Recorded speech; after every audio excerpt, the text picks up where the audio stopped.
Hello good morning guys. तो NEET का result आ चुका है, तो अब आप सभी के मन में जो है चल रहा होगा कि कौन सा कॉलेज आपको मिलेगा, है ना। तो कॉन्ग्रेचुलेशंस जिन लोगों ने नीट में एक बहुत अच्छा स्कोर किया है। और कुछ लोग जो है प्राइवेट कॉलेजेस के बारे में सोच रहे होंगे कि कौन सा प्राइवेट कॉलेज हमको लेना चाहिए, किस तरीके से काउंसलिंग होती है। तो अभी हम जो है उसी के बारे में बात करेंगे, काउंसलिंग के बारे में, काउंसलिंग कैसे होती है। काउंसलिंग जो है दो टाइप की होगी, एक तो एमबीबीएस कॉलेजेस के लिए होगी और एक होगी आयुष कॉलेजेस के लिए। तो अभी हम जो है बात करेंगे आयुष काउंसलिंग के बारे में। अगर आप ऑल इंडिया लेवल से जो है काउंसलिंग कराना चाहते हैं आयुष के लिए, तो आपको जो है AACCC की वेबसाइट पर जा करके रजिस्टर करना होगा। और आपको पता होगा कि जैसे कि कॉलेज जो है दो टाइप के होंगे, एक होंगे प्राइवेट कॉलेजेस और एक होंगे गवर्नमेंट कॉलेजेस। तो आप जो है साइट पर जा करके आपको रजिस्टर करने के बाद वहाँ पे आप काउंसलिंग अटेंड करने के बाद आपको जो है अपना एक अमाउंट भी जमा करना होता है। एक होता है रजिस्ट्रेशन अमाउंट और एक होता है सिक्योरिटी अमाउंट।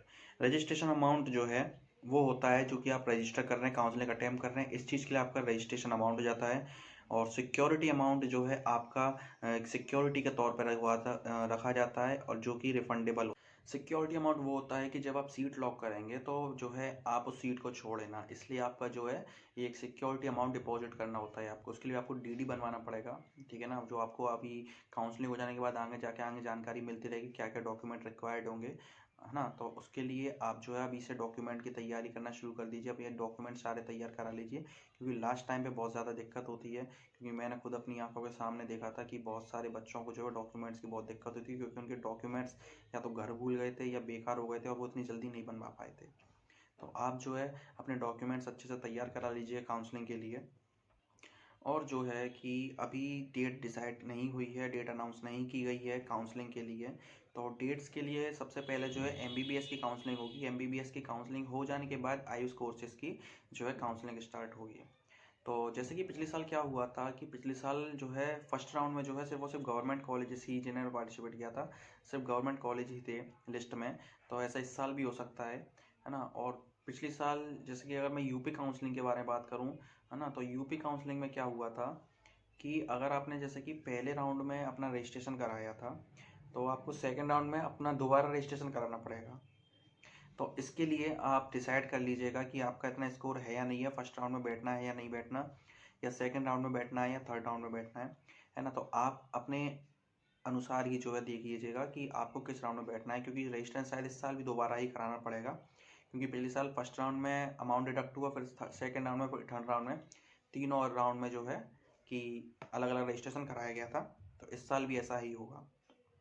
अगर आप यूपी काउंसलिंग अटेम्प्ट करना चाहते हैं तो इसके लिए आप जो है कॉलेज की लिस्ट भी चेक कर सकते हैं। कॉलेज की लिस्ट जो है UGCounseling.ayushup.in पर डली हुई है। तो आप वहाँ पे पिछले साल के कॉलेज की लिस्ट चेक कर सकते हैं कि कौन कौन से कॉलेज ने पार्टिसिपेट किया था, है ना, उनकी कितनी फीस थी, कितनी सीट्स थी, ये आप जाके वहाँ पे चेक कर सकते हैं, ठीक है ना। तो इससे आपको थोड़ा पता चलेगा कि काउंसलिंग कैसे होती है। क्योंकि पहली बार जब काउंसलिंग कराते तो किसी को आइडिया नहीं होता कि काउंसलिंग कैसे कैसे कैसे की जाती है, और इसके लिए बहुत सारे मन में डाउट्स होते हैं।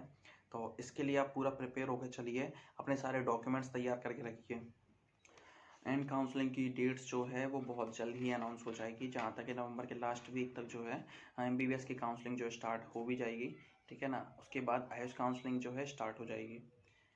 तो आप अपने डॉक्यूमेंट्स वगैरह सारे तैयार करके रखिए, क्योंकि सबसे ज़्यादा दिक्कत यहीं आती है डॉक्यूमेंट्स वगैरह को तैयार करने में। तो इसके लिए आप डॉक्यूमेंट्स अपने सारे तैयार कर लीजिए, है ना। इसके लिए जो है एक आप साइट पर जा कर के चेक भी कर सकते हैं कि कौन कौन से डॉक्यूमेंट्स की रिक्वायरमेंट थी पिछले साल के लिए।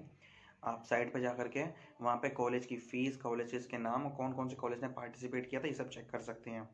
और ऐसा ज़रूरी नहीं है कि जिन कॉलेज ने पिछले साल पार्टिसिपेट किया था वो इस साल भी होंगे, क्योंकि हर साल जो है गवर्नमेंट जो है इनको मान्यता देती है, ठीक है ना। गवर्नमेंट कॉलेज को तो सबको मान्यता मिल ही जाएगी, जो प्राइवेट कॉलेजेस हैं उनके लिए थोड़ा जो है दिक्कत होता है। तो उनको जो है अगर मान्यता मिल जाती है तो वो वहाँ पे जो है लिस्ट अपडेट हो जाएगी।